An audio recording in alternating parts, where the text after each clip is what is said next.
আসসালামু আলাইকুম সুপ্রিয় দর্শক, স্বাগত জানাচ্ছি সমসাময়িক বিশ্ব সংবাদ বিষয়ক প্রামাণ্য অনুষ্ঠান এই সপ্তাহে বিশ্বে। আর আপনাদের সাথে আছি আমি নীলুফার জাহান নীলু।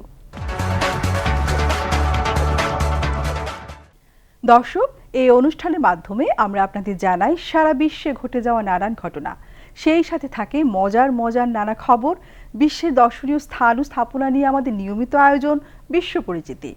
চলুন দর্শক, তাহলে দেখে আসি কি কি থাকছে আমাদের আজকের পর্বে। বিশ্বজুড়ে করোনা ভাইরাস শনাক্তের নতুন রেকর্ড। যুক্তরাষ্ট্রে 24 ঘন্টায় 10 লাখের বেশি মানুষ করোনায় আক্রান্ত। কাজাখস্তানে ব্যাপক বিক্ষোভ সহিংসতার মুখে সরকার পতন, অন্তত 50 জন নিহত। পারমাণবিক যুদ্ধের আশঙ্কা এড়াতে সম্মত বিশ্বের 5 শক্তিধর দেশ, যৌথ বিবৃতি প্রকাশ। এবং বিশ্ব পরিচিতি পর্বে থাকছে রহস্যে আবৃত আর সৌন্দর্যে ভরপুর ইস্টার আইল্যান্ড সম্পর্কে বিশেষ প্রতিবেদন। বিশ্বে করোনা ভাইরাস শনাক্তে আবারও নতুন রেকর্ড হয়েছে। বিশ্ব স্বাস্থ্য সংস্থার হিসাব অনুযায়ী গেল 6 জানুয়ারি একদিনেই বিশ্বজুড়ে 27 লাখের বেশি করোনা রোগী শনাক্ত হয়। করোনা মহামারীর শুরুর পর থেকে একদিনে এত রোগী শনাক্ত হয়নি। গেল সপ্তাহে বিশ্বব্যাপী প্রায় 1.5 কোটি মানুষের করোনা শনাক্ত হয়েছে। এদিকে যুক্তরাষ্ট্রে 24 ঘন্টায় 10 লাখের বেশি মানুষ করোনায় আক্রান্ত হয়েছেন। এর আগে কোনো দেশে একদিনে এত রোগী শনাক্ত হয়নি। বিশ্বে করোনা ভাইরাসের সংক্রমণে আক্রান্ত মোট রোগীর সংখ্যা 31 কোটি ছাড়িয়েছে। করোনা সার্বক্ষণিক তথ্য সরবরাহকারী ওয়েবসাইট ওয়ার্ল্ডোমিটারসের তথ্য অনুযায়ী করোনায় মোট আক্রান্তের সংখ্যা 31 কোটি 25 লাখ ছাড়িয়ে গেছে। গেল সপ্তাহে বিশ্বব্যাপী প্রায় 1.5 কোটি মানুষের করোনা শনাক্ত হয়েছে। ওয়ার্ল্ডোমিটারের তথ্য অনুযায়ী বিশ্বজুড়ে করোনায় সংক্রমিত হয়ে 55,20,000 মানুষের মৃত্যু হয়েছে। বিশ্ব স্বাস্থ্য সংস্থার হিসাব অনুযায়ী 6 জানুয়ারি একদিনেই বিশ্বজুড়ে 27,25,000-এর বেশি মানুষের করোনা শনাক্ত হয়। করোনা মহামারী শুরুর পর থেকে একদিনে এত রোগী শনাক্ত হয়নি। এর আগের দিন 22,94,000-এর বেশি জনের করোনা শনাক্ত হয়। একদিনের ব্যবধানেই সে রেকর্ড ভেঙে যায়। এদিকে যুক্তরাষ্ট্রে করোনায় দৈনিক সংক্রমণের নতুন রেকর্ড হয়েছে। দেশটিতে গেল সপ্তাহে 24 ঘন্টায় 10 লাখের বেশি মানুষ করোনায় আক্রান্ত হন। এর আগে কোনো দেশে একদিনে এত রোগী শনাক্ত হয়নি। যুক্তরাষ্ট্রে করোনা সংক্রমিত মোট রোগীর সংখ্যা 6 কোটি 30 লাখ ছাড়িয়েছে। দেশটিতে করোনায় মারা গেছেন 8,65,000 মানুষ।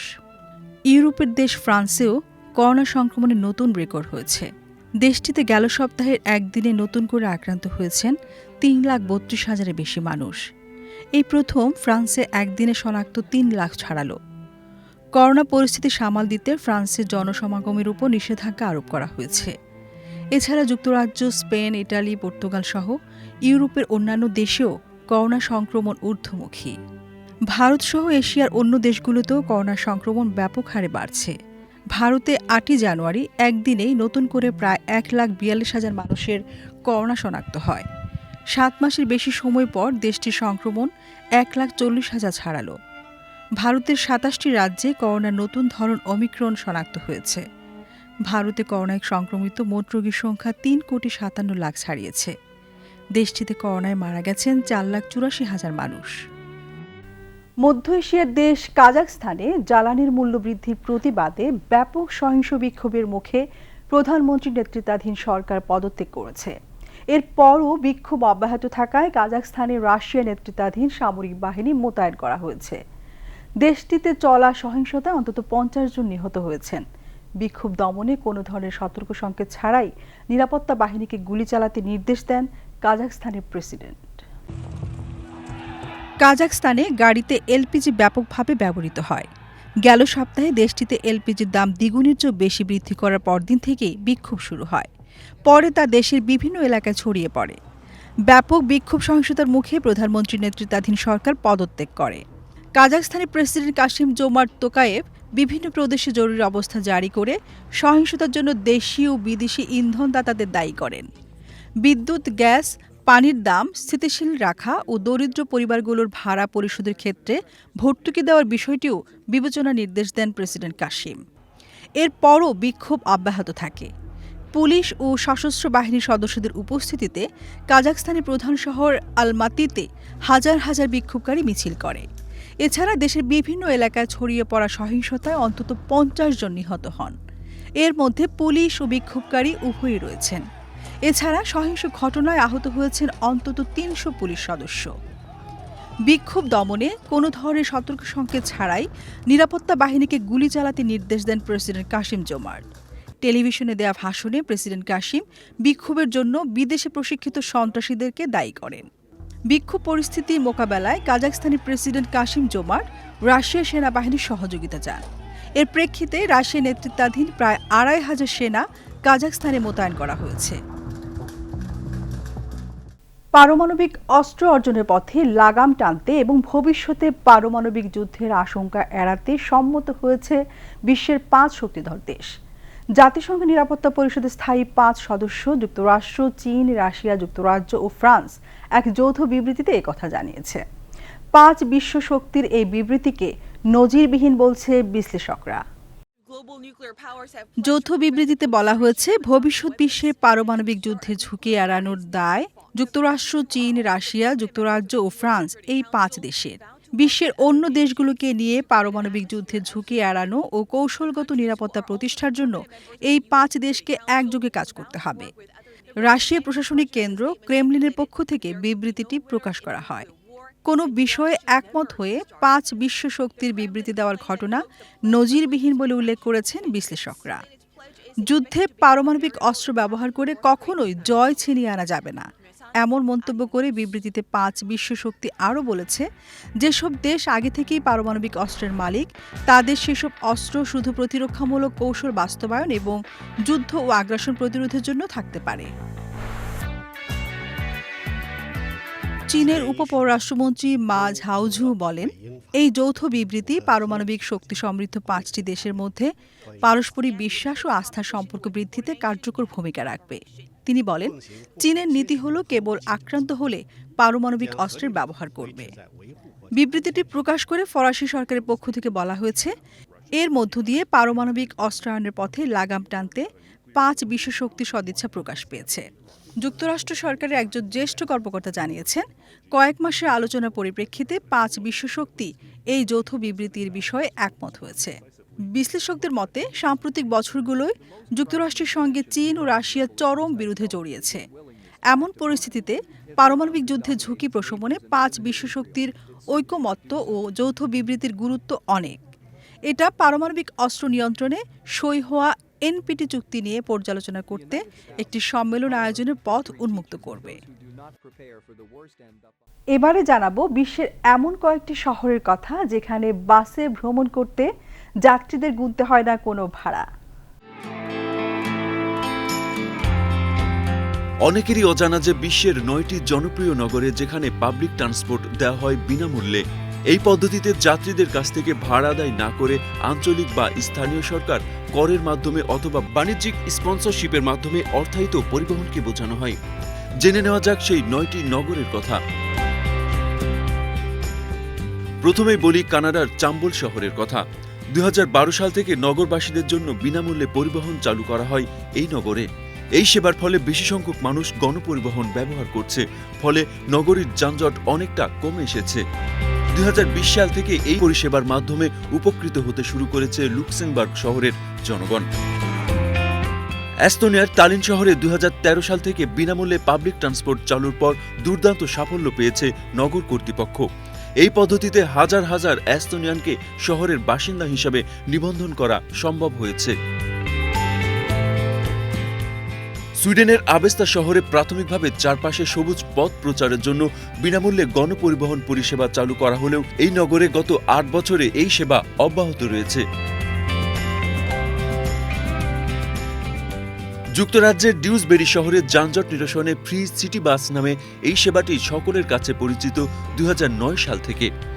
এর ফলে একদিকে যেমন যানজট নিরসন করা সম্ভব হয়েছে, অন্যদিকে আর্থিকভাবে লাভবান হয়েছে বাস মালিকরা।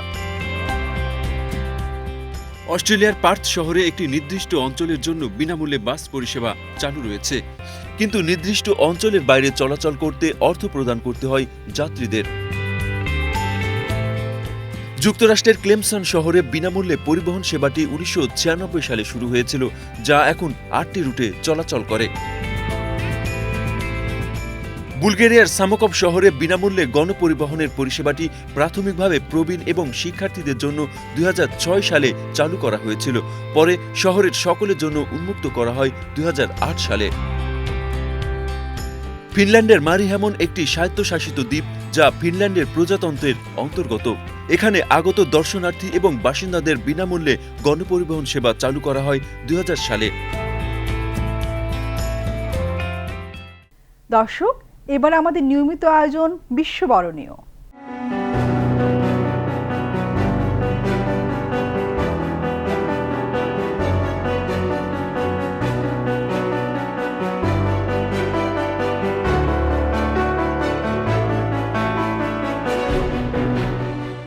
স্টিফেন উইলিয়াম হকিং একজন ইংরেজি তাত্ত্বিক, পদার্থবিজ্ঞানী, গণিতবিদ, বিশ্বতাত্ত্বিক ও বিজ্ঞান বিষয়ক জনপ্রিয় ধারার লেখক। বাবার ইচ্ছায় ডাক্তারি না পড়ে পদার্থবিজ্ঞানে পড়া হকিংকে বলা হয় আইনস্টাইনের পরে পৃথিবীর সবচেয়ে প্রতিভাবান বিজ্ঞানী। বিজ্ঞানের কোয়ান্টাম থিওরি, ব্ল্যাক হোলের মতবাদী বিজ্ঞানী হিসেবে তাকে এনে দিয়েছে সারা বিশ্বে পরিচিতি। 1942 সালের 8ই জানুয়ারি অক্সফোর্ড শহরের 14 হিলসাইড রোডে জীববিজ্ঞান গবেষক ডক্টর ফ্রাঙ্ক হকিং ও রাজনৈতিক কর্মী ইসাবেলা হকিংয়ের কোল জুড়ে জন্ম নেন স্টিফেন হকিং। জগৎজোড়া বিখ্যাত এক তাত্ত্বিক পদার্থবিদ স্টিফেন হকিং। অ্যালবা শহরে শৈশব কেটেছে স্টিফেনের। তার শিক্ষাজীবন শুরু হয় লন্ডনের হাইগেটের বায়রন হাউস স্কুলে। তিনি অক্সফোর্ডে পদার্থবিদ্যার উপর প্রথম শ্রেণীর ডিগ্রি অর্জন করে ক্যামব্রিজে কসমোলজির উপর স্নাতকোত্তর গবেষণা করেন। 1963 সালে মাত্র 21 বছর বয়সে ক্যামব্রিজে গবেষণা করার সময় তার মোটর নিউরন রোগ ধরা পড়ে। ডাক্তার সময়ের ফ্রেম বেঁধে দিয়েছিলেন, বলেছিলেন তার বাঁচার সম্ভাবনা খুবই ক্ষীণ। তবে অবাক করার ব্যাপার হলো, সেই হকিং প্রায় 5 দশক ধরে মৃত্যুর সঙ্গে লড়াই করে বেঁচেছিলেন। পরবর্তীতে তিনি তার কেবলমাত্র মস্তিষ্ক কাজে লাগিয়ে একের পর এক তাত্ত্বিক পদার্থবিজ্ঞানের ধারণা দিয়ে গেছেন। লিখেছেন জনপ্রিয় সব বই। তার লিখিত বই কালের সংক্ষিপ্ত ইতিহাস বা a brief history of time প্রকাশিত হওয়ার পর তিনি বিজ্ঞান মহলের বাইরেও জনপ্রিয় হয়ে ওঠেন। আন্তর্জাতিকভাবে বেস্ট সেলার হিসেবে বইটির কোটি কপি বিক্রি হয়। 1974 সালে হকিং রয়্যাল সোসাইটির অন্যতম কনিষ্ঠ ফেলো নির্বাচিত হন। তিনি 1979 থেকে 2009 সাল পর্যন্ত কেমব্রিজ বিশ্ববিদ্যালয়ের লুকাসীয় অধ্যাপক ছিলেন এবং 2009 সালের 1 অক্টোবর এই পদ থেকে অবসর নেন। স্টিফেন হকিং সাবমেরিনে চেপে সাগরতলে গিয়েছেন, অনুভব করেছেন মহাশূন্যের ওজন শূন্যতা, উপস্থাপনা করেছেন প্যারা অলিম্পিকের মতো আসরে। There ought to be something very special about the boundary conditions of the universe. 2009 সালে মার্কিন যুক্তরাষ্ট্রের সর্বোচ্চ বেসামরিক পুরস্কার প্রেসিডেন্সিয়াল মেডেল অব ফ্রিডম খেতাবে ভূষিত হন তিনি। ব্রিটিশ সাম্রাজ্যের রানী তাকে order of the British empire এবং অর্ডার অব দ্য কম্পানিয়ন অনারে ভূষিত করেন। 2014 সালে স্টিফেন হকিংয়ের জীবন নিয়ে একটি সিনেমা নির্মাণ করা হয়, নাম theory of everything. He has pneumonia. The only way he will survive will be to give him a tracheotomy. He will never speak again. Yes, he will. My name is Stephen Hawking. It's American. 2018 সালের 14 March 76 বছর বয়সে ক্যামব্রিজের নিজ বাড়িতে মারা যান বিজ্ঞানের জগতে রাজত্ব করে যাওয়া অনন্য এক ব্যক্তিত্ব স্টিফেন হকিং।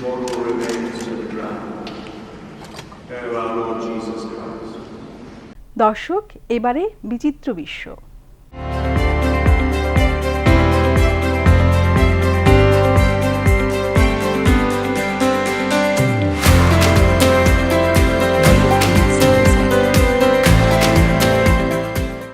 ইতিহাস বদলে যায় বিজ্ঞানের আবিষ্কারে, যেমন বদলাতে চলেছে ডাইনোসরের ইতিহাস। ব্রিটেনের সৈকতে পাওয়া আদি ডাইনোসরের পায়ের ছাপ বদলে দিচ্ছে সেই ইতিহাস। যুক্তরাজ্যের ওয়েলসের পেনার্থ সমুদ্র সৈকতে মিলেছে ডাইনোসরের পায়ের ছাপের সন্ধান। ছাপগুলো 20 কোটি বছরের বেশি পুরনো বলে মনে করছেন বিশেষজ্ঞরা।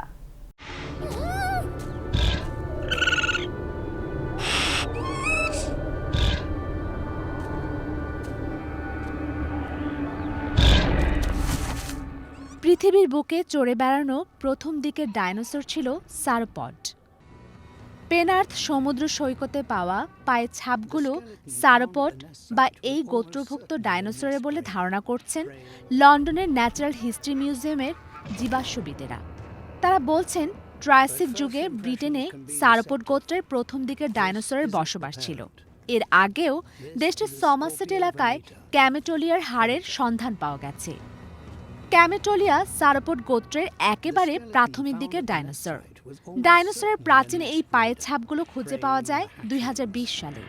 সেই সময় ছাপগুলো পাঠানো হয়েছিল সুজানা মেইডমেন্ট ও তার সহকর্মী পল ব্যারেটের কাছে। প্রথম দিকে সেগুলো নিয়ে সন্দেহ ছিল তাদের, পরে এর সত্যতা নিশ্চিত হওয়া যায়। ডাইনোসরের এমন ধরনের পায়ের ছাপের খোঁজ বিশ্বে তেমন মেলে না বলে জানিয়েছেন পল ব্যারেট। তিনি বিশ্বাস করেন এর ফলে যুক্তরাজ্যের ট্রায়াসিক যুগের প্রাণী সম্পর্কে জ্ঞানের ভাণ্ডার আরও সমৃদ্ধ হবে, সেই সাথে ট্রায়াসিক যুগের পরিস্থিতি তুলে ধরতেও সাহায্য করবে। প্রাচীন এই পায়ের ছাপ সংরক্ষণ করা হবে কিনা তা জানিয়েছে ন্যাচারাল হিস্ট্রি মিউজিয়াম। তাদের ভাষ্য, ছাপগুলো সাগরের স্রোতে বিলীন হয়ে যাওয়ার আগ পর্যন্ত সৈকতেই থাকবে। দর্শক, ইতিহাস, ঐতিহ্য ও পর্যটন নিয়ে বরাবরের মতো আমাদের নিয়মিত আয়োজন বিশ্ব পরিচিতি।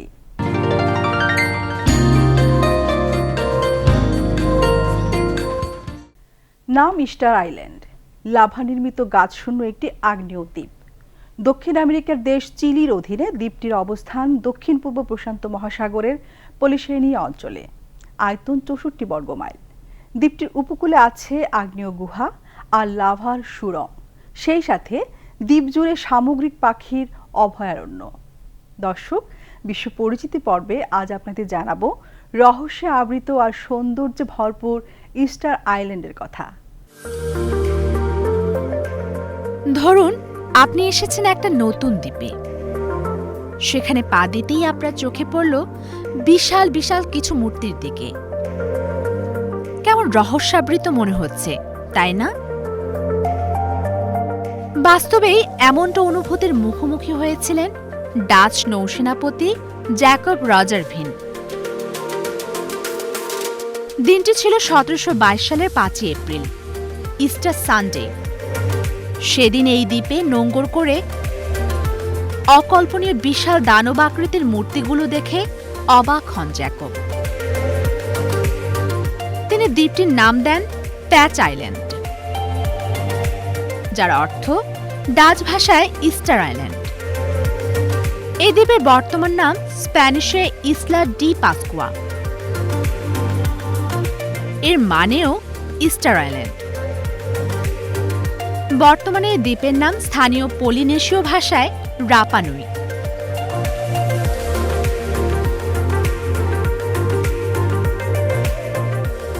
(1995 সালে ইউনেস্কো এই দ্বীপকে ওয়ার্ল্ড হেরিটেজ সাইট নাম দেয়। দ্বীপের বড় একটা অংশ এখন রাপা নুই ন্যাশনাল পার্কের অধীনে সুরক্ষিত। এই দ্বীপের আদিবাসীরা সম্ভবত 700 থেকে 1100 সালের মাঝে এখানে এক সুন্দর সমাজ গড়ে তুলেছিল। তারাই বানিয়েছিল বিশাল আকারের 887টি মূর্তি, যাকে স্থানীয় ভাষায় বলে মোয়াই।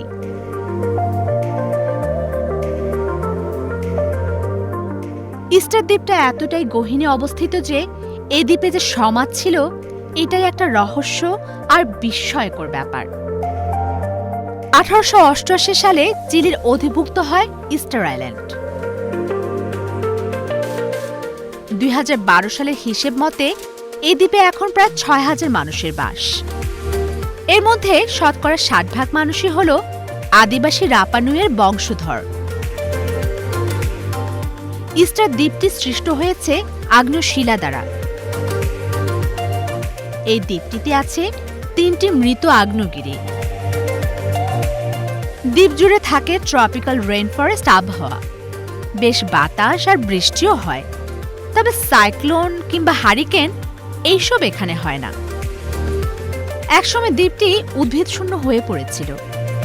এখন অবশ্য দ্বীপটিতে বিস্তর ঘাস, আলু, আখ, টারো নামে এক ধরনের শিকড়, তামাক আর ক্রান্তীয় ফল জন্মায়। দ্বীপটির পানির অন্যতম উৎস আগ্নেয় হ্রদের বৃষ্টি জল। পুরো দ্বীপ জুড়ে আছে অনেক গুহা।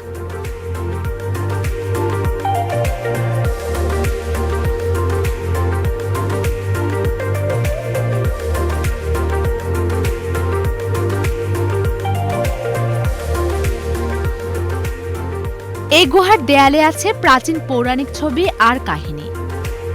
তাদের প্রাচীন লিখিত ভাষার নাম ছিল রঙ্গ রঙ্গ। ছবি আর জ্যামিতিক আকৃতির সমন্বয়ে এই ভাষা।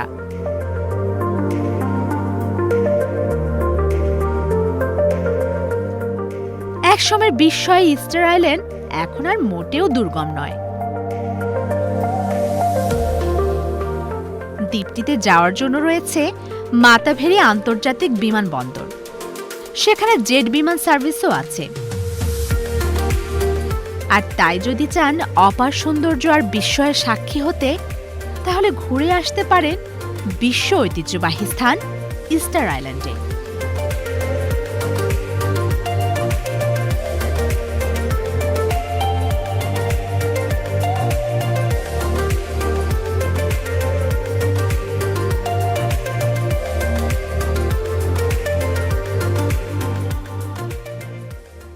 দর্শক, আজ এই পর্যন্তই।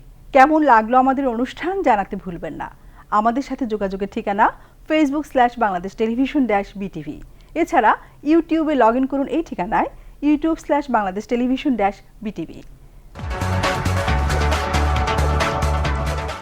আজকের মতো বিদায় নিচ্ছি। দেখা হবে আগামী পর্বে। আপনারা সবাই ভালো থাকুন, সুস্থ থাকুন, স্বাস্থ্যবিধি মেনে চলুন, বিশ্বকে জানুন। এই সপ্তাহে বিশ্বের সাথেই থাকুন। খুদা হাফেজ।